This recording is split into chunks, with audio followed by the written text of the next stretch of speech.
सौंदर्य हराउछि पारादीप नेहरू बंगला।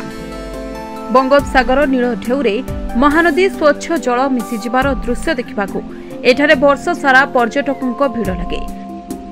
हेले एबे पथर बंधरू अतड़ा खसुछि, भांगी रुचि गलानी पिंडी। थरे नजर पकांतु ए दृश्य उपरे।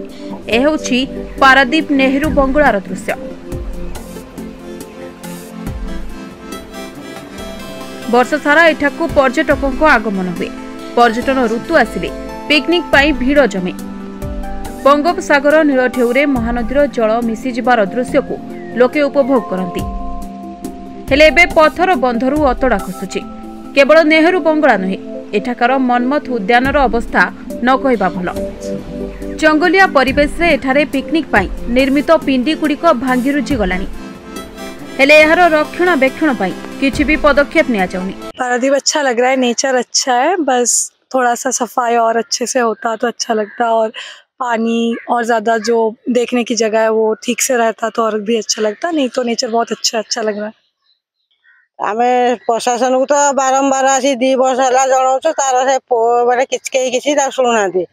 बाली बस्ता पकईकि आम रखीचु से तेणिक आमर बाली बस्ता आम 7 वर्ष भगवान भी आम 7 वर्ष आम कथा तो कहीं शुणुना। नेहरू बंगला रे थिबा एकमात्र कैंटीन रो कांथ बा फाउंडेशन फाटी विपदजनक अवस्था रे अछि।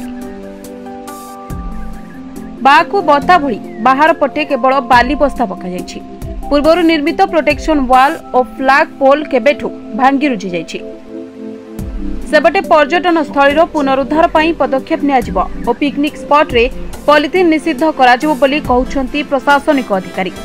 परिष्कार परिच्छन्नता दिक दिए सरकारेर खूब दृष्टि रखा उचित। प्रचंड पलिथिन एखाने पड़े आछे।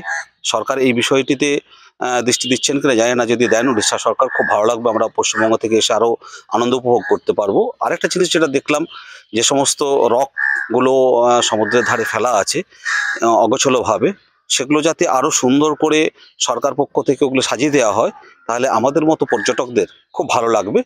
ঐতিহাসিক মনমথ উদ্যান सौंदर्य हरवा लगे पारादीपर नेहरू बंगला। प्रशासनिक खामख्याली मनोभाव विमुख हेले पर्यटक। पारादीप संजय सेनापति, एनएनएस ओडिया।